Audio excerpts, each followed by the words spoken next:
નર્મદા જિલ્લાના statue of unity આસપાસના 19 ગામોના 250થી વધુ વિદ્યાર્થીઓ માટે બસ સેવા શરૂ કરવામાં આવી। સ્ટેચ્યુ ઓફ યુનિટી ઓથોરિટી દ્વારા શરૂ કરાયેલી આ પહેલથી વિદ્યાર્થીઓને શાળાએ પહોંચવામાં પડતી મુશ્કેલીઓ દૂર થશે, સુરક્ષિત તેમજ નિયમિત રીતે શિક્ષણ મેળવી શકશે।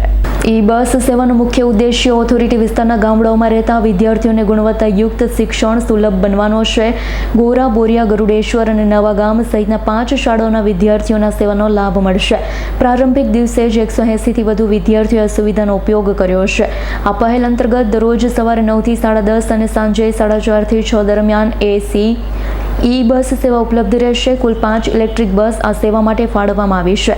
વિદ્યાર્થીઓની સુરક્ષા અને સુવિધાને ધ્યાનમાં રાખી દરેક બસમાં તાલીમબદ્ધ ગાઈડ્સ અને મહિલા પોલીસ જવાનની નિમણૂક કરવામાં આવી છે। મુસાફરી દરમિયાન બાળકોની સલામતી સુનિશ્ચિત કરશે। નર્મદા જિલ્લા પંચાયત પ્રમુખ ભીમસિંહ તડવી, નાંદોદના ધારાસભ્ય દર્શનાબેન દેશમુખે આ પ્રસંગે પ્રેરક ઉપસ્થિતિ નોંધાવી શ્રીફળ વધેરી બાળકોનું મોઢું મીઠું કરાવી બસને શાળાએ રવાના કરી હતી। પ્રારંભિક દિવસે 180થી વધુ વિદ્યાર્થીઓ સેવાનો લાભ લીધો હતો।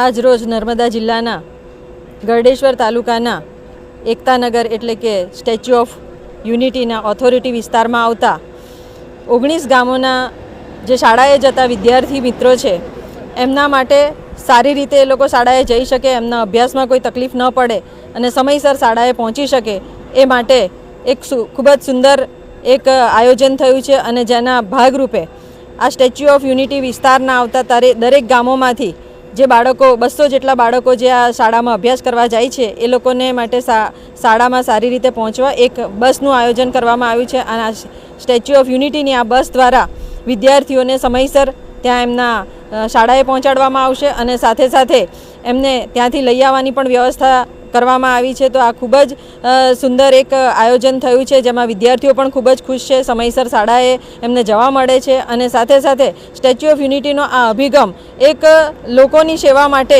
ખૂબ જ સુંદર આયોજન થયું છે। તો એમને પણ ખૂબ ખૂબ અભિનંદન પાઠવું છું અને ગુજરાતની સંવેદનશીલ સરકાર અને એના મુખ્યમંત્રી શ્રી ભૂપેન્દ્રભાઈ પટેલજી કે જેમનો પણ ખૂબ ખૂબ આભાર માનું છું કે આ ખૂબ જ સારી સેવા જે વિદ્યાર્થી મિત્રો માટે થઈ રહી છે એ ખૂબ જ સારો એક અભિગમ કેળવવામાં આવ્યો છે, એ ખૂબ જ સારી વાત છે અને આનાથી શાળાના વિદ્યાર્થીઓનું જે ભવિષ્ય જોખમાતું હતું એ ભવિષ્ય પણ હવે ખૂબ જ ઉજ્જવળ બનશે એવી સુંદર કામના સાથે આ સમગ્ર ટીમને હું ખૂબ ખૂબ અભિનંદન પાઠવું છું અને આ સેવાઓ અવિરતપણે ચાલુ રહે એટલી શુભકામના પણ પાઠવું છું। દીપક જગતાપનો રિપોર્ટ, S9 ન્યૂઝ, રાજપીપળા। અમારી તમામ માહિતીથી અપડેટ રહેવા માટે જોડાયેલા રહો S9 ન્યૂઝ સાથે।